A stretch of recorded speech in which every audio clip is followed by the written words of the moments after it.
Assalamualaikum warahmatullahi wabarakatuh. Hai anak-anak, kembali lagi dengan Miss Kiki. Bagaimana kabar kalian pada hari ini?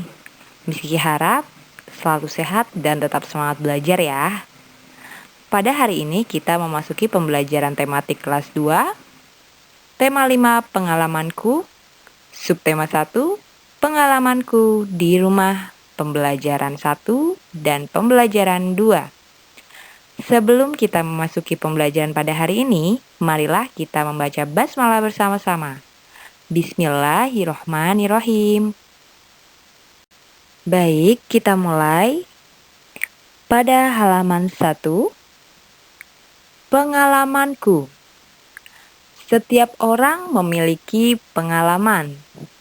Pengalaman dapat diperoleh di mana saja, seperti di rumah, sekolah, dan tempat bermain. Pengalaman juga dapat diperoleh di tempat wisata. Pengalaman Benny di rumah, bekerja bersama keluarga. Benny dan keluarga bekerja membersihkan kebun bunga.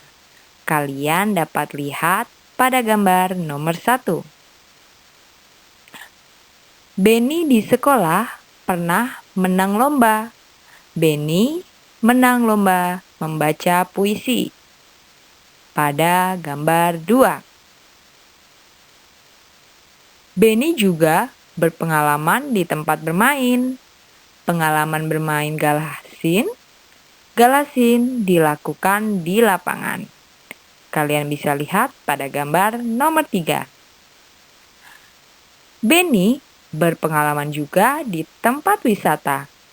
Benny pernah pergi ke Raja Ampat. Kalian bisa lihat pada gambar nomor 4. Jadi, pasti kalian semua memiliki pengalaman masing-masing ya, baik di rumah, sekolah, tempat bermain, dan di tempat wisata. Liburan semester 1 telah usai. Saat liburan, Benny asyik membantu di rumah. Benny membantu ibu, ayah, dan kakak. Benny membantu ibu memajang jam dinding. Benny membantu ayah memperbaiki motor. Benny membantu kakak membersihkan kamar. Jam dinding di rumah Benny mati. Ibu meminta tolong Benny mengganti baterainya. Jam dinding terjatuh saat dijangkau. Benny meminta maaf kepada ibunya. Perhatikan percakapan berikut. Benny, coba lihat jam dinding di rumah, nak. Iya, Bu. Benny melihat jam dinding. Wah, jarumnya berhenti bergerak, Bu. Kalau begitu, apa yang harus dilakukan? Benny harus mengganti baterai dengan yang baru, Bu. Maukah Benny mengganti baterainya? Mau, Bu. Benny naik di atas tangga.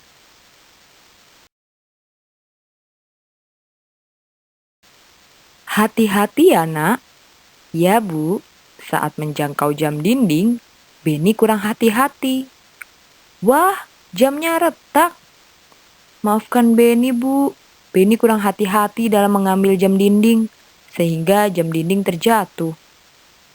Iya, nak. Kedepannya Benny harus lebih hati-hati dan tidak perlu tergesa-gesa. Selanjutnya, kalian buka buku paketnya halaman 4. Kita jawab sama-sama ya. Nomor 1. Apa yang terjadi dengan jam dinding? Ya, jam dindingnya di rumah Benny mati. Lalu, nomor 2. Siapa yang mengambil jam dinding? Benny yang mengambil jam dinding. 3. Mengapa jam dinding jatuh? Ya, jam dinding terjatuh karena Benny kurang hati-hati. Lalu nomor 4, bagaimana cara mengambil jam dinding? Dengan menggunakan tangga. Nomor 5, Benny telah menjatuhkan jam dinding. Apa yang dilakukan Benny kepada ibunya? Meminta maaf kepada ibu. Gambar berikut menunjukkan sikap santun. Sikap Benny santun kepada ibunya. Latihlah dirimu seperti Benny kepada ibunya. Benny menggunakan bahasa yang santun dalam meminta maaf. Maafkan Benny ya, Bu. Benny sudah menjatuhkan jam dinding. Jam dinding di rumah menjadi rusak. Iya, Nak, tidak apa-apa. Ibu sangat berterima kasih karena kamu sudah menolong ibu. Lain kali hati-hati. Kamu tidak perlu tergesa-gesa. Pada percakapan sebelumnya, Benny meminta maaf kepada ibunya karena melakukan kesalahan. Pernahkah kalian berbuat salah? Pasti pernah. Apa yang kalian ucapkan jika berbuat salah? Meminta maaf. Kalimat permintaan maaf biasanya diucapkan bila kita melakukan kesalahan. Gunakan kalimat yang santun saat mengucapkan kalimat permintaan maaf. Baik, selanjutnya, setiap kalimat permintaan maaf ada maknanya loh. Ayo kita pelajari tentang makna kalimat minta maaf. Perhatikan contoh kalimat permintaan maaf yang pertama. Udin, aku minta maaf ya karena sudah menendangmu, kata Edo. Siapa yang meminta maaf? Ya, yang meminta maaf adalah Edo.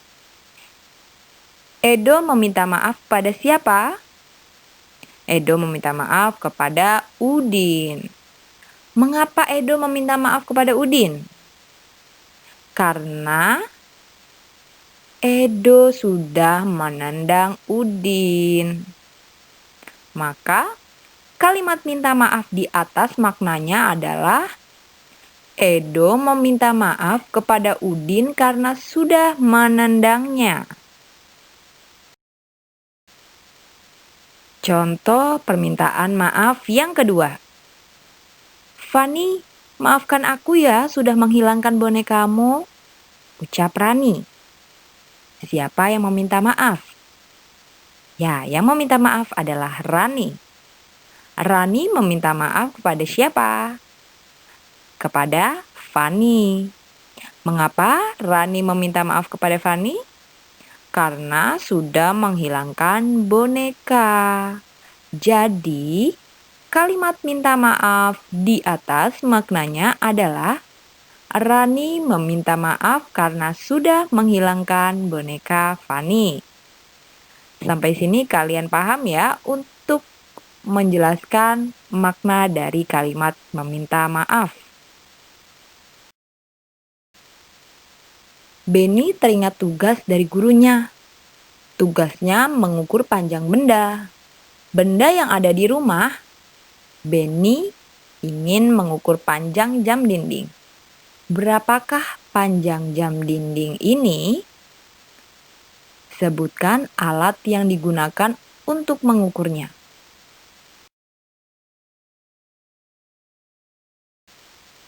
Alat yang digunakan adalah penggaris. Pasti kalian sudah punya semua. Jika belum dipersiapkan, karena di tema ini kita akan belajar untuk mengukur. Penggaris disebut juga mistar. Pernahkah kamu menggunakan penggaris? Ya, pasti sudah. Sebutkan benda yang pernah diukur dengan penggaris. Sebutkan satuan ukuran yang ada di penggaris. Satuan untuk penggaris adalah sentimeter, ya. Nah, sekarang kita akan belajar tentang alat ukur panjang. Alat ukur panjang ada dua, yaitu alat ukur panjang tidak baku dan alat ukur panjang baku. Alat ukur panjang tidak baku yaitu instrumen untuk mengukur nilai suatu objek dengan nilai yang tidak tetap. Termasuk di dalamnya antara lain depa, jengkal, langkah, tali, dan lain-lain. Jadi ini kalian misalnya pernah mengukur luas kelas dengan menggunakan satuan langkah. Itu disebutnya alat ukur panjang tidak baku ya. Baik, yang akan kita pelajari di tema ini adalah alat ukur panjang baku. Satuan baku adalah satuan yang sudah ditetapkan secara internasional. Misalnya untuk mengukur panjang, satuan internasionalnya adalah meter. Alat yang digunakan untuk mengukur satuan panjang misalnya adalah seperti penggaris atau meteran. Kalian bisa lihat di samping ada gambar alat ukur ya. Mungkin di rumah masing-masing kalian memiliki salah satunya. Alat ukur yang pertama yaitu penggaris atau mistar. Menggunakan satuan sentimeter. Digunakan untuk mengukur buku, pensil, penghapus, tempat pensil, daun, panjang jari, meja, kursi, figura foto, dan banyak lagi. Jadi ini nanti ada tugas kalian untuk mengukur benda-benda yang ada di rumah menggunakan penggaris ya. Alat ukur yang kedua adalah meteran pita. Alat ini biasanya digunakan dalam satuan sentimeter sama seperti penggaris.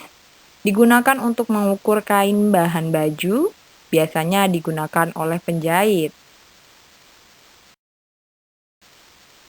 Alat ukur yang ketiga yaitu meteran gulung atau roll meter, digunakan dalam satuan sentimeter dan meter.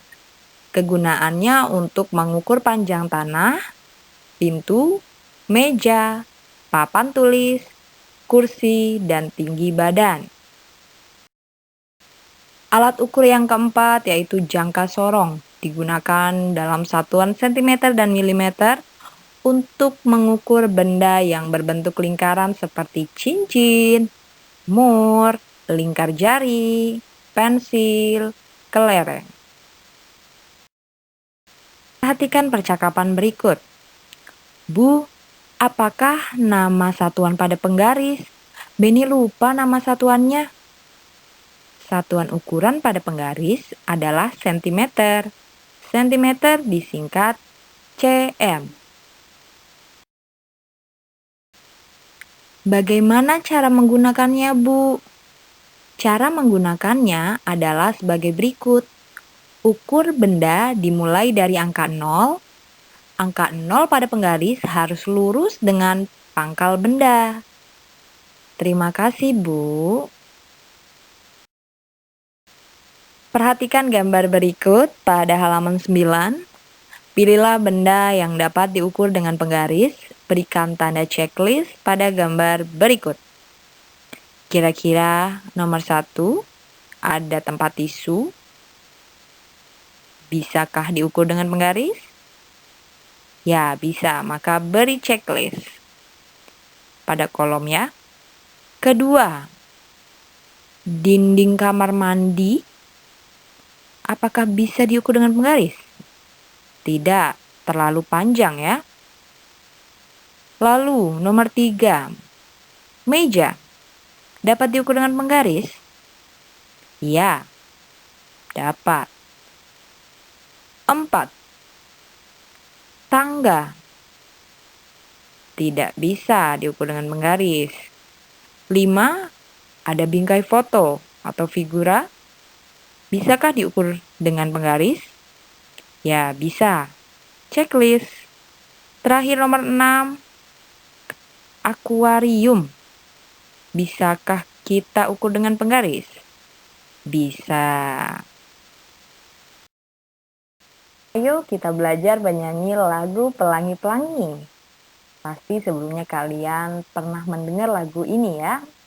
Lagu Pelangi-Pelangi diciptakan oleh A.T. Mahmud. Birama 2/4, tempo sedang.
Ya, itu adalah lagu Pelangi-Pelangi.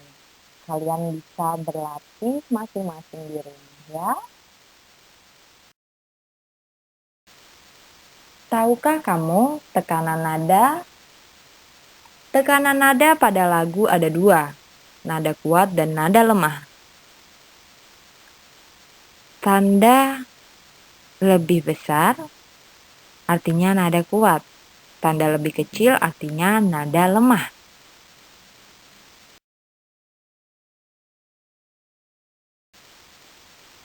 Pancasila berasal dari dua kata yaitu panca dan sila. Panca artinya 5, sila artinya dasar atau aturan, maka Pancasila artinya 5 dasar atau aturan. Miss Kiki ingatkan kembali bahwa kita sudah mempelajari Pancasila dan lambangnya di semester pertama. Bunyi sila pertama yaitu ketuhanan yang Maha Esa dengan lambang bintang. Bunyi sila kedua, kemanusiaan yang adil dan beradab. Lambangnya adalah rantai emas. Bunyi sila yang ketiga, Persatuan Indonesia. Lambangnya adalah pohon beringin. Bunyi sila yang keempat, kerakyatan yang dipimpin oleh hikmat kebijaksanaan dalam permusyawaratan perwakilan. Lambangnya kepala banteng. Bunyi sila yang kelima, keadilan sosial bagi seluruh rakyat Indonesia. Lambangnya adalah padi dan kapas. Contoh penerapan sila pertama Pancasila, yaitu kalian dapat lihat pada gambar beribadah ya. Jadi ini beribadah sesuai agama masing-masing. Untuk agama Islam bisa melakukan sholat, lalu ada yang berdoa di gereja, berdoa di pura, ya. Lalu ada juga sebelum makan juga kita harus berdoa. Kalian bisa lihat gambarnya masing-masing. Ini adalah contoh penerapan sila pertama Pancasila. Di Indonesia ada 6 agama yaitu Islam, Kristen, Katolik, Hindu, Buddha, dan Konghucu. Contoh sila pertama yang kita lakukan di rumah yaitu beribadah bersama keluarga, berdoa bersama keluarga, berdoa sebelum makan, sebelum tidur, sebelum belajar, dan lain-lain. Saat berdoa dan beribadah, kita harus bersungguh-sungguh karena kita berdoa kepada Tuhan. Perhatikan gambar berikut pada halaman 17. Gambar-gambar tersebut mencerminkan sila Pancasila. Berikan checklist pada gambar yang menunjukkan sila pertama. Kira-kira nomor berapa saja yang termasuk sila pertama? Ya, nomor 1. Dia sedang berdoa sebelum makan. Nomor 3. Dia sedang sapa salam dengan temannya. Yang keempat, beribadah. Yang keenam, sedang mendoakan keluarganya ya. Baik, itu adalah yang termasuk sila Pancasila pertama. Demikian pembelajaran pada hari ini. Marilah kita membaca hamdalah bersama-sama. Alhamdulillahirrabbilalamin. Semoga video ini dapat bermanfaat untuk kalian semua yang sedang belajar di rumah. Jaga kesehatan, tetap semangat belajar, dan jangan lupa sholat 5 waktunya. Miss Kiki mohon maaf jika ada kesalahan dalam membuat media pembelajaran pada hari ini. Wassalamualaikum warahmatullahi wabarakatuh. Sampai jumpa di pembelajaran selanjutnya ya. Goodbye.